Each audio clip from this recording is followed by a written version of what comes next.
at lalabanan ko, kontrahin yan ng mga politiko, ng mga congressman. Kasi ayaw nila na mawala o mabawasan yung kanilang kinikita.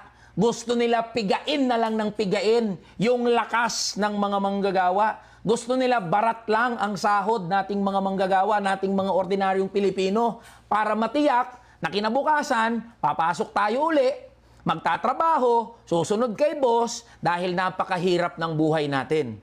Alam natin pare-parehas na magiging mahirap yan. Pero pinatunayan natin, mga boss, na kahit mahirap, kahit puno ng balakid, kahit maraming kukontra, pinatunayan natin na hindi tayo aatras sa laban.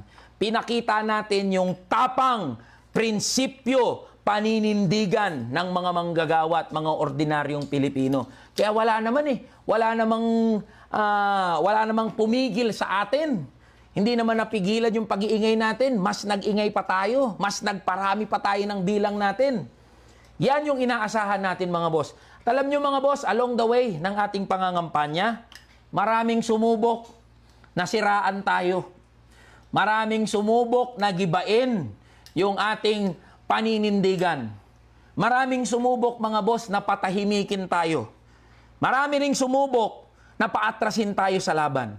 Kinakasuhan nga ako Sandamukal na kaso ang fina-file laban sa akin ng mga lintik ng mga politikong yan, ng mga nasasaktan.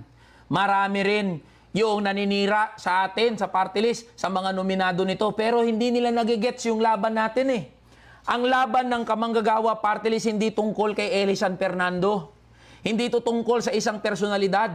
Ito ay laban ng mga manggagawa, ng mga ordinaryong Pilipino na pagod na sa ganitong sistema.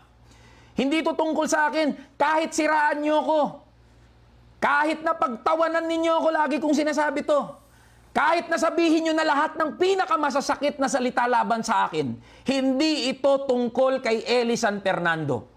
Ito ay tungkol sa bawat isang manggagawang Pilipino na nagbabanat ng buto, na nagsisipag sa pang-araw-araw, na nagtatrabaho, na lumalaban ng patas, pero ginagago paulit-ulit ng sistema natin. Hindi nila nagigets yan. Tingin nila tungkol lang to kay Eli. Hindi.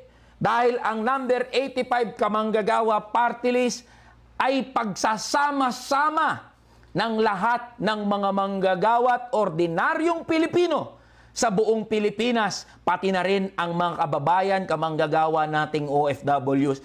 Kaya okay lang yan pagtawanan, okay lang yan siraan.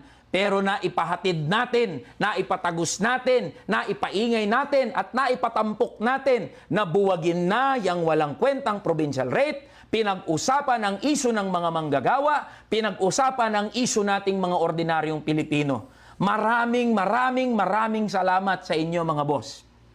Yan ang pinagkukunan nating lakas. Alam nyo, mga boss, marami ring nagsasabi na imposible itong mga pinaglalaban natin, na hindi mangyayari yan, na baka pangako lang yan. Mga boss, ang sinasandigan ng number 85 kamanggagawa party list ay ang lakas ng mga manggagawa.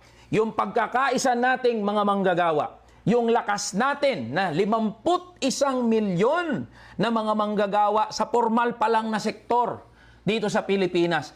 Pag natutunan nating mga manggagawa na magkaisa, tayong mga inaapi,